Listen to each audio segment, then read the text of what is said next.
श्रोते हो, आता आपण ऐकणार आहात कोल्हापूर जिल्ह्याचं वार्तापत्र। या वार्तापत्रात जुलै महिन्यातील जोरदार पावसामुळे पंचगंगा नदी पात्राबाहेर, राधानगरी धरणही पूर्ण क्षमतेनं भरलं, कोल्हापूरमध्ये आंतरराष्ट्रीय क्रिकेट स्टेडियम उभारण्यासाठी सामंजस्य करार आणि कोल्हापूरचे 3 रेल्वे मार्ग होणार फाटक मुक्त। यासह ऐकूयात आमच्या कोल्हापूर जिल्ह्याच्या प्रतिनिधी प्रिया सरीकर यांनी पाठवलेला ठळक घडामोडींचा हा आढावा। जुलै महिन्यात पावसानं जून महिन्यातील उणीव भरून काढली। यंदा जून महिना कोरडा गेला असला तरी जुलै महिन्यात झालेल्या पावसामुळे कोल्हापूर जिल्ह्यातील धरणं भरली। राधानगरी धरणही पूर्ण क्षमतेनं भरलं आहे। पूर्ण जुलै महिन्यात पावसाचा जोर कायम होता। दमदार पाऊस झाल्यानं शेतीच्या कामांना वेग आला आहे। महिनाभर पावसाची वाट पाहणाऱ्या बळीराजाला आता मध्यम पावसाची अपेक्षा आहे। विशेष म्हणजे जुलै महिन्यात 3 वेळा पंचगंगा नदी पात्राबाहेर पडली, तर नृसिंहवाडी इथं मंदिराच्या गाभाऱ्यात पाणी आल्यामुळे 2 वेळा दक्षिण द्वार सोहळा झाला। या महिन्यात आषाढी एकादशी, गुरुपौर्णिमा हे सण उत्साहात साजरे झाले।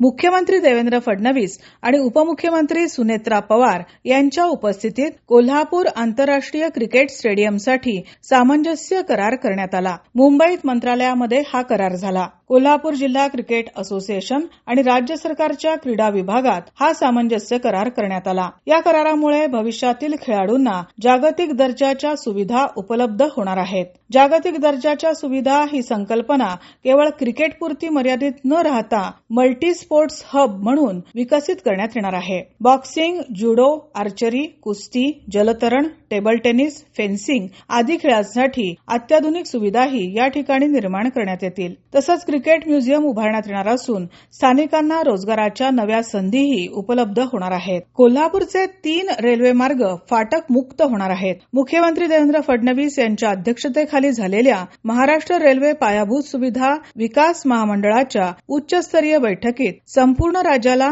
रेल्वे फाटक मुक्त करण्याचा महत्वाचा निर्णय घेण्यात आला। यामध्ये 131 पैकी पहिल्या टप्प्यातील 65 रेल्वे पायाभूत सुविधांच्या कामांना मंजुरी मिळाली आहे। यामध्ये कोल्हापूर विभागातील 3 आणि सांगली विभागातील 4 पादचारी पूल मार्गी लागणार आहेत। कोल्हापूर जिल्ह्याचे पालकमंत्री प्रकाश आबिटकर यांच्या हस्ते हरित महाराष्ट्र अभियानाअंतर्गत जिल्हास्तरीय वृक्ष लागवड मोहिमेचा प्रारंभ नुकताच झाला। या मोहिमेअंतर्गत दरवर्षी 5 लाख वृक्ष लागवडीचा संकल्प करण्यात आला आहे। आजरा तालुक्यातील मौजे मसोली इथं आबिटकर यांच्या हस्ते वृक्षारोपण करून या मोहिमेचा प्रारंभ करण्यात आला। संपूर्ण कोल्हापूर जिल्ह्यात ठिकठिकाणी वृक्षारोपण करण्यात आलं। या मोहिमेत शालेय विद्यार्थ्यांनी मोठा सहभाग नोंदवला।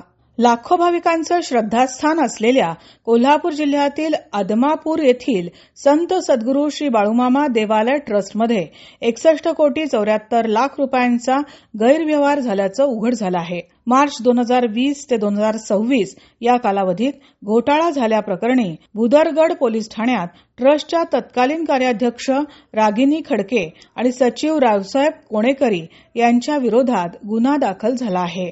कोल्हापूर जिल्ह्यात कथित अवैध गर्भलिंग निदान आणि बेकायदा गर्भपात करणारं जाळं उघडकीला आणण्यात करवीर पोलिसांना यश मिळालं आहे। जिल्हा पोलीस अधीक्षक निलोत्पल यांच्या निर्देशानुसार करवीर पोलीस ठाण्याचे पोलीस निरीक्षक रवींद्र कळमकर यांच्या नेतृत्वाखाली अवैध गर्भलिंग निदानाविरोधात विशेष मोहीम राबवण्यात आली। या प्रकरणात प्रतिमा रुग्णालयावर छापा टाकून संबंधित डॉक्टरांविरोधात कारवाई करण्यात आली। या प्रकरणी सेवानिवृत्त जिल्हा शल्य चिकित्सक डॉक्टर चंद्रकांत गायकवाड यांच्यावर कारवाई करण्यात आली आहे।